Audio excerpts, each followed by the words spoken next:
Okay, here we go. We got a little Pink Floyd going on in the background. And I've got my dirty wheel here. I already started.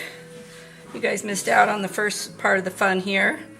All right, so setting up your potter's wheel. Today we're going to learn how to center the clay, and then we're going to learn how to throw a cylinder and all the things I'm looking for a cylinder. So some things you're going to need to do this. You're going to need your slop bucket with water, and you're going to need a little baby sponge here. I just cut these up from a utility sponge, but a lot of potters like to use nicer sponges than this, or sea sponges that have a lot of porous holes in them. This will work fine for you guys. You can upgrade later. I've got my lump of clay here.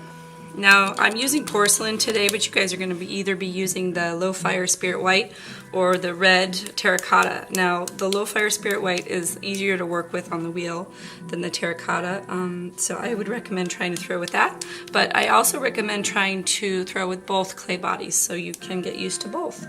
Alright, I've got my needle tool. I've got a wooden knife tool with this beveled edge here. I've got my wire tool, and I've got my metal rib tool without the teeth, the smooth edge metal rib tool. You're also going to want to get the claw. You're going to want to grab this thing. This is for picking your piece up when you're done. And paper towel is always handy. And also you're going to want to set up a board next to you or nearby you with paper towel on it, so that you can, when you pick your piece up, you can move it very quickly to the board and not be stumbling around the classroom with this wet piece you just threw, freaking out because you feel like you're going to drop it. Okay, so positioning of your body on the wheel. Sit down right in the middle. Try not to get all off center and weird, right? Right down the middle. I got my pedal on the right here. These wheels spin for right-handed throwers. If you're left-handed, come talk to me. We're going to have to work that out.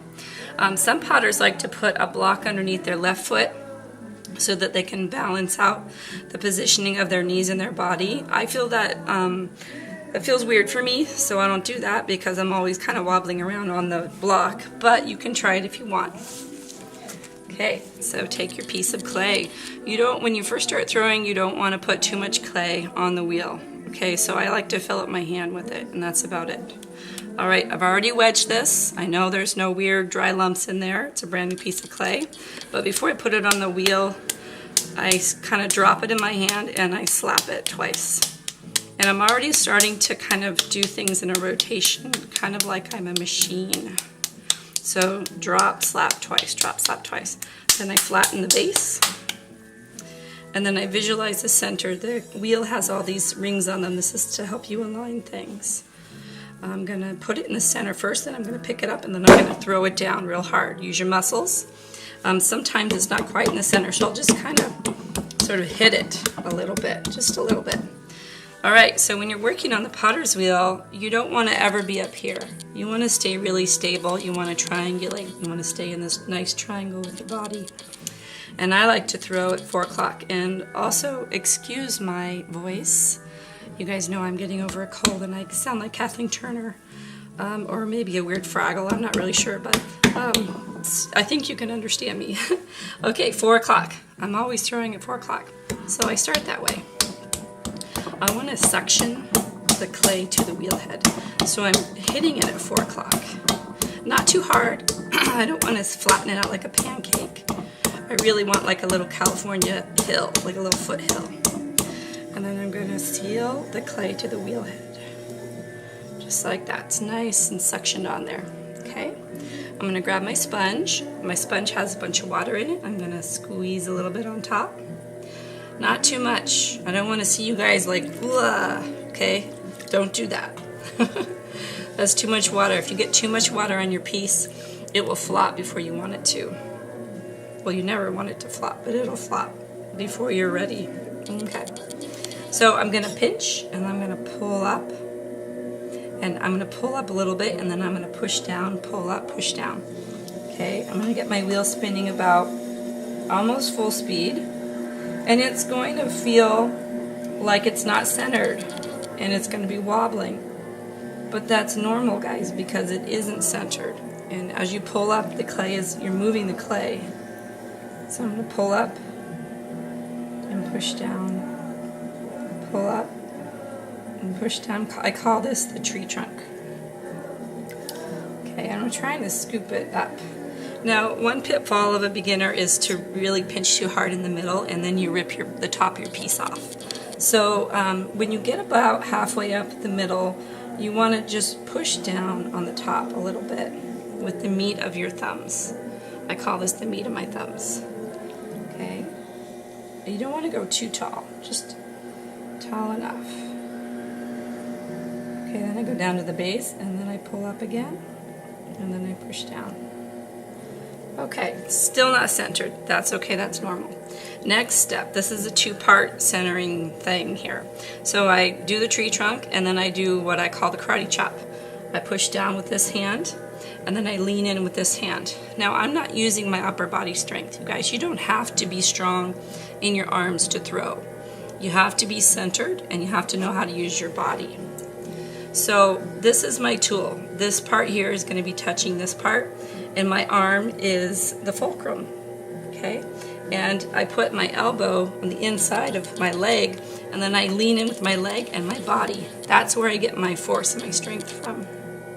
Okay, so I'm kind of putting my hands like this, but I'm really only touching the clay here and here.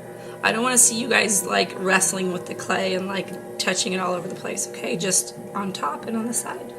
And then I fill my sponge up with water, and then I loosely hold it in my hand, so when I'm pushing down to center and I'm running out of water, I can feel it getting dry. I just squeeze a little bit, and then I have water and lubrication.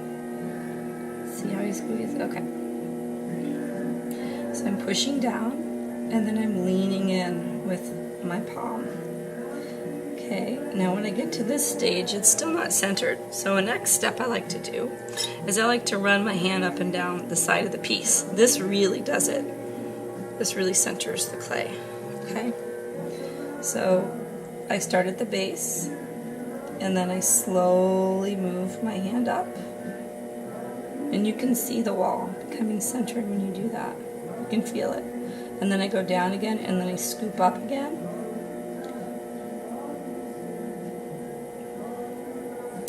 Another pitfall of a beginner is to push too hard on the top and then too much on the side, and then you get this weird little skinny sort of like a mushroom cap thing going on here, and then it rips off.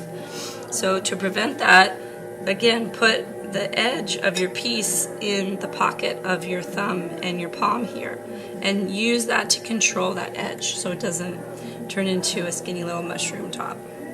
Alright, not centered yet. We want to pull it up and push it down again. Now, I usually do this twice, and then I throw my pot. But you guys, because you're new, you're probably going to need to center for at least a week straight to get used to this. Okay. So I'm pinching, controlling, and then I'm pushing down on the top, and then I'm pulling up.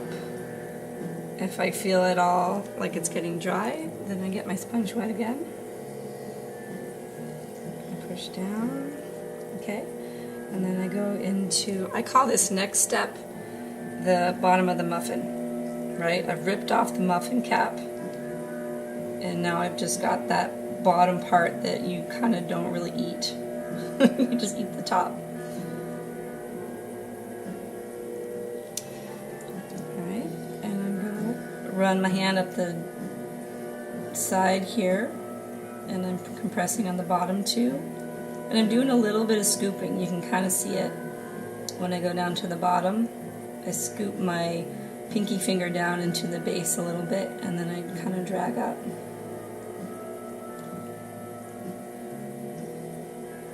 Now at this point, it feels centered. And you know that because